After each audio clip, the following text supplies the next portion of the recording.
The Young and the Restless spoilers. The walls of the Newman compound had seen decades of scandal, but nothing compared to the storm that was about to break.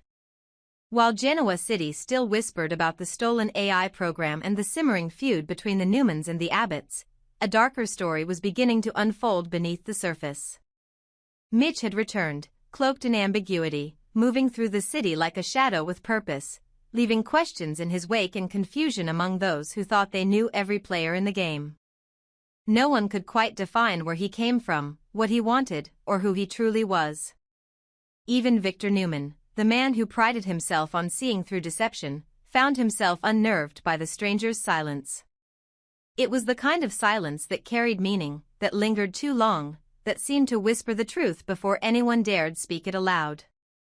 And as always, when Victor sensed danger, he struck first. Holden became the first casualty of Victor's suspicion. A mid-level associate, a man who had once aligned himself with Mitch under the pretense of business dealings, he found himself abruptly torn from the world he knew. Victor's men had dragged him into a secluded warehouse on the edge of town, a place Victor used only when diplomacy failed and control was slipping from his grasp. Under the flickering light of an overhead bulb, Victor faced Holden with the cold precision of a man who had spent his life mastering the art of intimidation. He didn't shout, didn't threaten loudly, his calmness was far more terrifying. He wanted answers, about Mitch, about the sabotage, about why someone was targeting his family again. Holden, sweating but defiant, claimed ignorance. He said he didn't know Mitch's motives, that he didn't care about Victor's family, that he was merely a pawn in someone else's scheme. But Victor had heard those words before. When persuasion failed, brutality began. The interrogation was relentless. Not a wild act of rage but a calculated dismantling of Holden's resistance. Victor didn't need to lay a hand on him, his methods were psychological, surgical.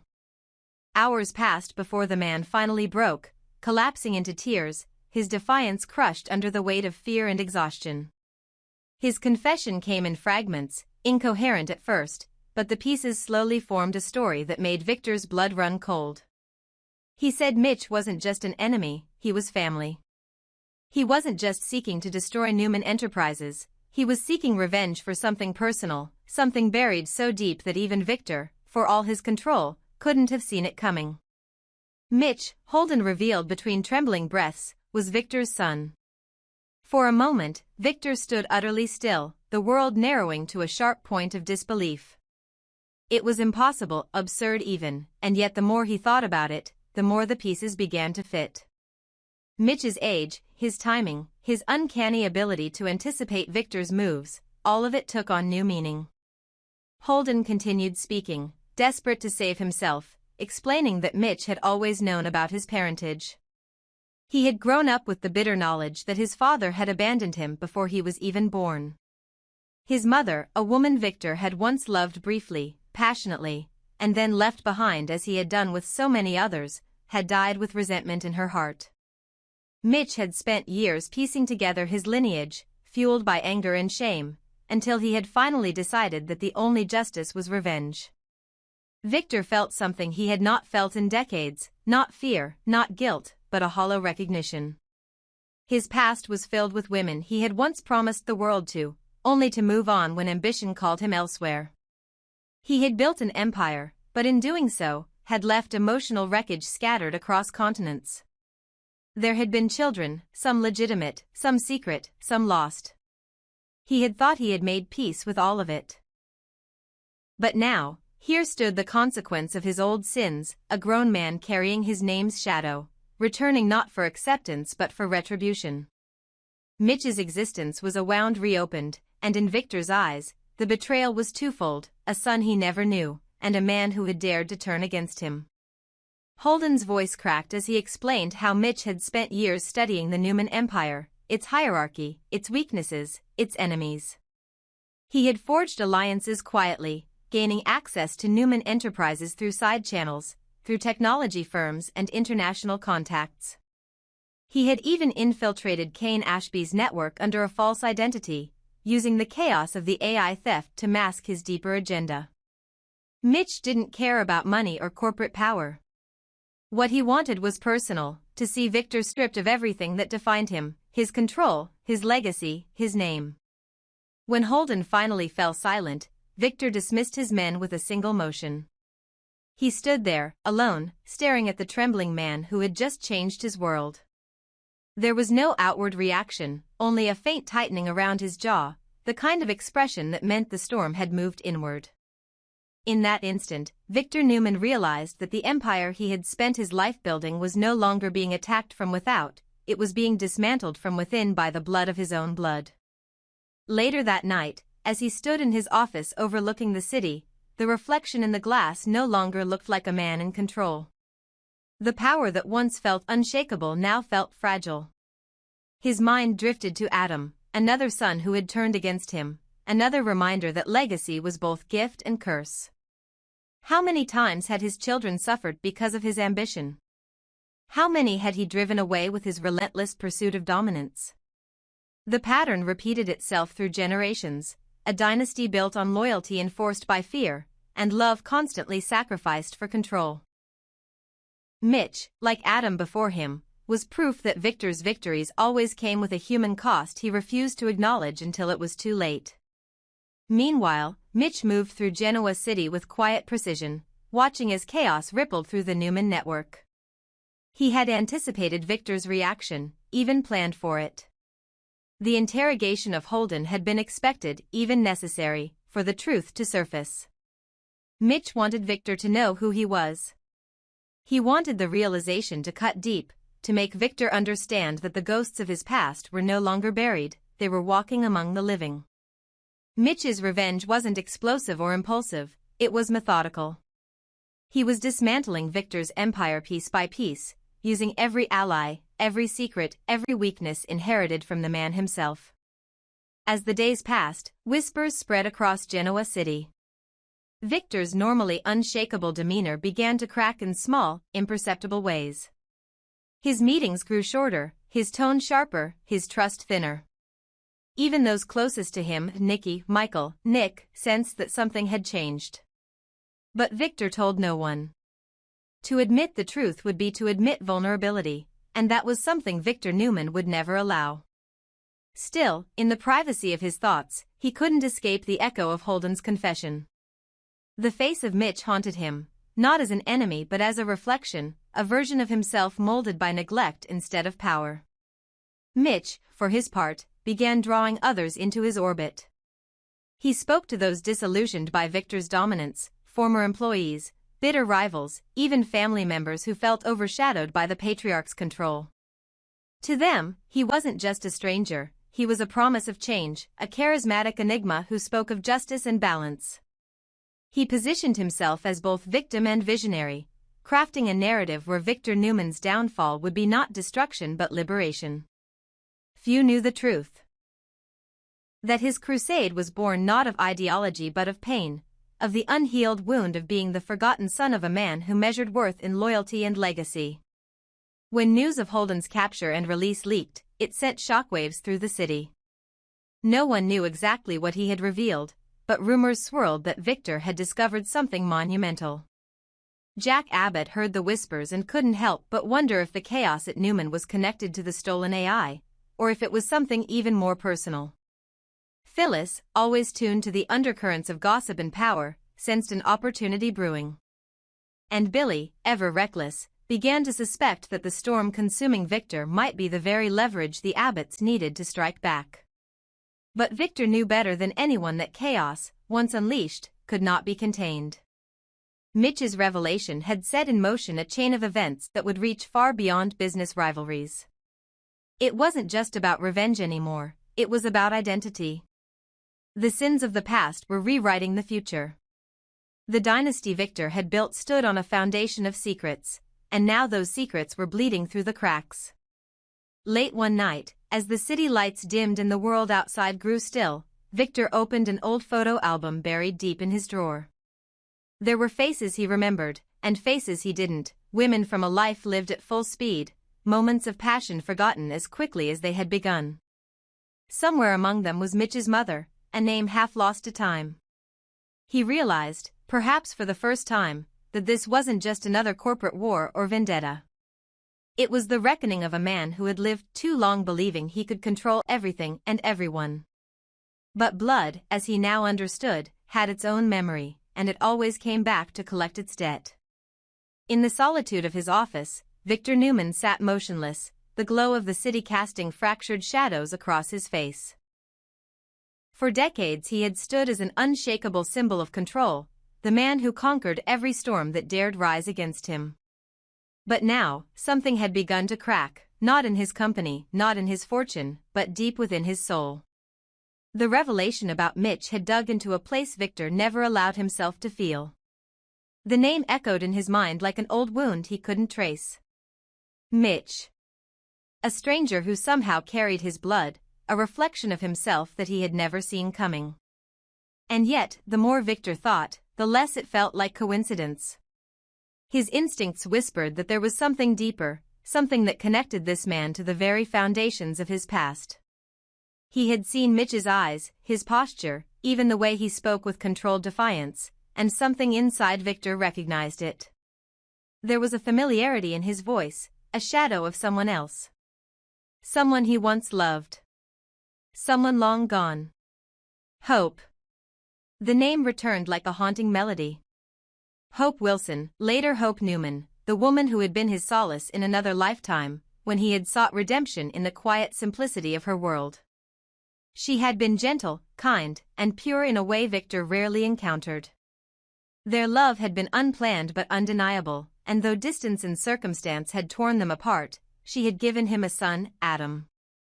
That son had grown into one of his most complex legacies, brilliant, wounded, perpetually at war with the father who both made and broke him. But as Victor sat in the stillness, a new question tore through his mind like lightning. What if Adam wasn't the only one? What if Hope had carried more than just one child into that cold Kansas night?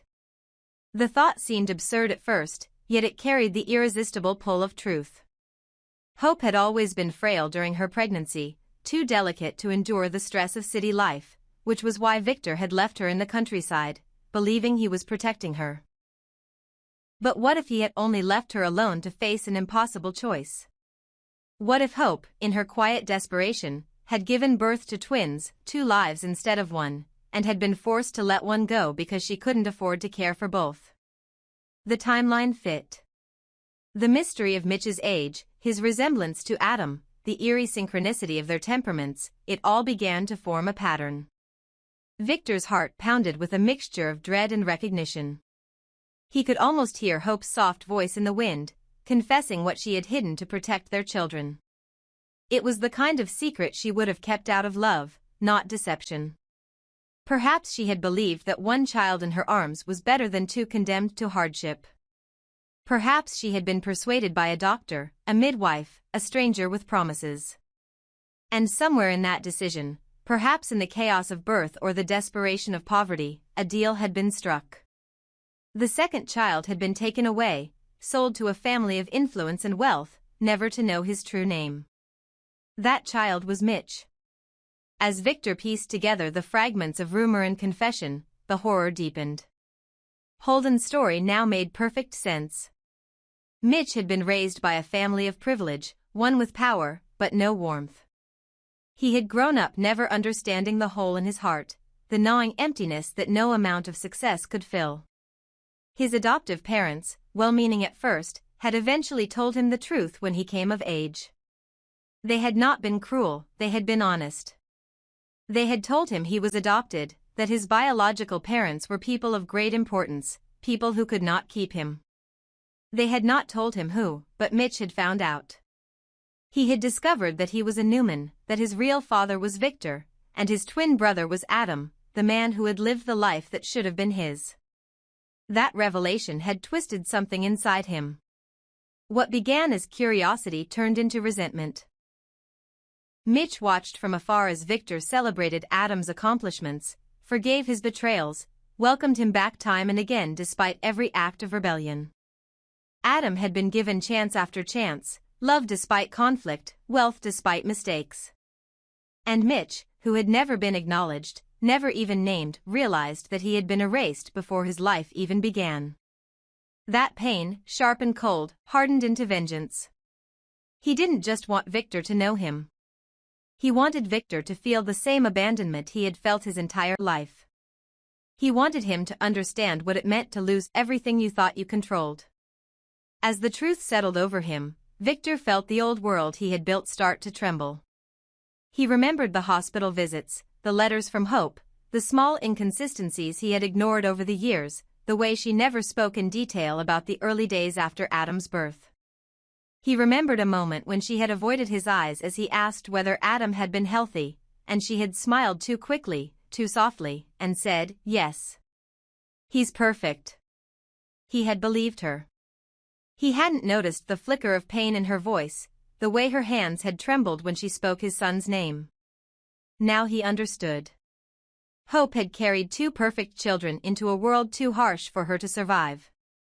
And she had been forced to make the cruelest choice a mother could make, to give one away so the other might live. When she died, she had taken the truth with her. But the consequences of that choice had only just begun to unfold. Mitch had grown up believing he was unwanted. Adam had grown up believing he was the only one. And now, fate had brought them both to the same crossroads, each driven by a different kind of pain, one seeking his father's approval, the other seeking his father's destruction. The more Victor thought about it, the clearer it became that Mitch's revenge wasn't just against him, it was against the entire Newman family. Every move Mitch had made, from manipulating the AI scandal to undermining the Abbotts and aligning with Victor's enemies, had been part of a long, deliberate plan. He wasn't after money or power. He wanted legacy itself. He wanted to watch the Newman name burn, to erase the illusion of perfection that Victor had built brick by brick. He wanted Adam to suffer too, the brother who had unknowingly lived the life stolen from him. Meanwhile, far from Victor's office, Mitch stood on the balcony of his penthouse overlooking the city, the skyline glittering below him like a kingdom he was destined to inherit. His reflection in the glass looked back at him, a face almost identical to Adam's, yet sharper, colder. He thought of Hope sometimes, the mother he never knew, the woman whose ghost seemed to whisper to him in his dreams. He imagined what she must have felt, the guilt, the fear, the impossible love that forced her to give him away. And yet, instead of softening him, those thoughts only fueled his rage. She had loved Victor enough to sacrifice him. She had loved Adam enough to keep him. But no one had loved Mitch enough to stay.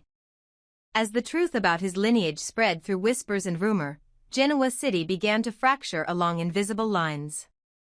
Adam, already suspicious of Mitch's connection to Victor, demanded answers. He confronted his father, only to be met with silence, the kind of silence that confirmed his worst fears. Adam realized then that Mitch was more than a rival. He was his mirror, his other half, the living embodiment of everything Victor had tried to hide. The two men shared blood, but where Adam carried hope, Mitch carried ruin. Victor knew that confrontation was inevitable. The day would come when both of his sons, the ones born together but raised apart, would stand before him, demanding the truth he could no longer deny. He also knew that when that day came, it wouldn't be reconciliation that awaited him, but reckoning. The empire he had built on ambition, loyalty, and deception would finally face the one force he couldn't control, the consequences of his own past. As night fell over Genoa City, Victor sat alone in the darkness, the faint hum of the city outside his window blending with the ghosts in his memory. He thought of Hope, her laughter, her gentleness, the way she had once made him believe he could be better. He thought of Adam, the son who had loved and hated him in equal measure. And now he thought of Mitch, the son who had come back not for love, but for war. The tragedy of it all was almost poetic, two brothers, born from the same mother, destined to destroy the same man. In that silence, Victor finally understood what true loss felt like. Not the loss of money or power, but of legacy, of the illusion that he could outrun the mistakes of his youth.